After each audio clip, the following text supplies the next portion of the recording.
Hello there, thanks a lot for coming by. I'm Pete Howard and welcome to PosterCentral.com's video blog. Boy, this is something else. This is, well, America's biggest rock band ever, right? I mean, you got the Doors in there and Grateful Dead and stuff competing for that title, but as far as longevity and chart success, the Beach Boys are America's greatest band ever, and you have a concert occurring on one of, I guess, America's three most tragic dates ever, right? You got 9/11, you got the Pearl Harbor bombing, and you have JFK's assassination, which is the date of this poster. That's right, this concert was on November 22nd, 1963. So, you know, this concert poster, it might look like any old good Beach Boys 63 concert poster, but it represents obviously a dramatic meeting of pop culture and just this world-changing event. So for that reason, to me, it's a really special poster, very important poster. But you know what they say in showbiz, the show must go on whenever possible, and remarkably, this gig happened. That's right, the show did go on. I'll tell you that story in just a minute. But first, the poster itself, you know, a nice standard window card, interesting white cardboard on both sides, and concert poster window card with no printer credit at the bottom, so we don't know who did it. Taking place in Marysville, California, which was 40 miles north of Sacramento. And interestingly, Sacramento, was the first market the Beach Boys really broke out in. They really just took off in Sacramento rather early in '63, and so it's a favorite market of theirs. As a matter of fact, tickets were even sold in Sacramento down here. You can see that in one of the 3 ticket locations, and they were sold actually at Tower Books, which was a spin-off of the new Tower Records chain, just 3 years old, but certainly a record change that would change the world, so that's pretty cool. And the Beach Boys at the time, there's little doubt, they were the world's #1 surfing group, you know, Ventures and Jan and Dean and stuff, but the Beach Boys just were really on fire, and '63 was their big breakout year. They'd already had 2 top 10 hits as of the time of this poster, Surfin' USA and Surfer Girl. What a great pair that was, huh? And they had a 3rd top 10 hit heading up the charts at the time of the show, and that was Be True to Your School, which was just eking into the top 20 on Billboard's national singles chart. Interestingly, same true with albums, long players, 33s, whatever. The Beach Boys had 2 top 10 LPs, and they had the same name as the singles. That's right, Surfin' USA and Surfer Girl had been top 10 albums for them, and they had an album sneaking, a 3rd one coming up into the top 10, but that was called Little Deuce Coupe. And so let's take a look at the song titles. What are there, 8 on either side of the Beach Boys here? I always love to pay attention to song titles. We might as well segue right into Little Deuce Coupe because I just ended with it. And there it is by my finger. And oopsie daisy, they left out a letter, so it's D-U-C-E for Deuce Coupe. And that's faux pas, but of course, who cares? This was meant to be thrown away the day after the show. November 23rd, most of these were in dumpsters. That's what makes this hobby so much fun and so hard to believe. So anyway, got Little Deuce Coupe misspelled, but that's okay. It's a great record. We know what they meant. And it's just really 8 really cool songs on here. So let's take a look at the rest of the titles. I'll sort of move it in for you a little bit. You've got their first Capitol Records single, Surfin' Safari, back with 409, so that's great fun to have on a poster. You've got Shutdown on there, and that was the B-side of Surfin' USA.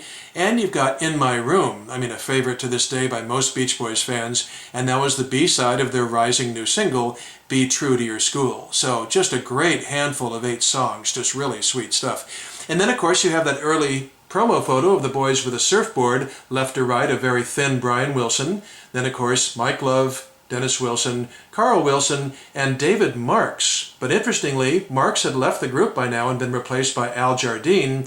But, you know, we take that kind of timeline stuff real seriously now, but back then they just used whatever stock photo they had on hand. It was real possible the Beach Boys had not had a formal photo session yet with David Marks. And then you've got the Beach Boys, of course, with Dance and Show, and underneath that a local band, Freddie and the Statics. And then, you know, more information, 8:30 p.m., ticket price, and as we discussed, the 3 locations. This name at the top, though, Frederick Vail Productions. I couldn't do this blog without a real shout-out to Fred, that's for sure. Fred is a folk hero among Beach Boys fans around the world. He's accessible, he's gracious, he's got a great memory, and he's a great storyteller. So he's told the story of the Kennedy concert many times in many different media.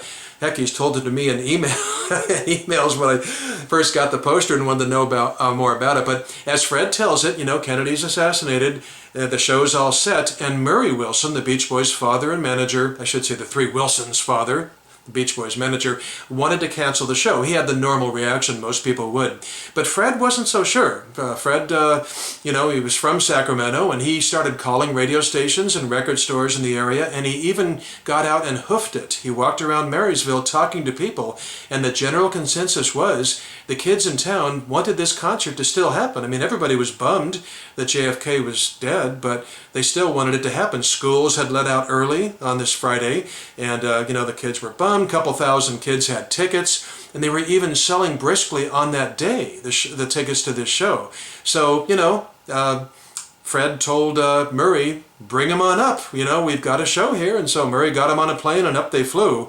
And and it turns out it was probably the right choice. It was a good decision. And Fred, being making the right call, came out to introduce the band. They were behind a curtain, and he came out and he asked for a moment of silence for a fallen president. And you had a hall full of a couple thousand teenagers ready to rock.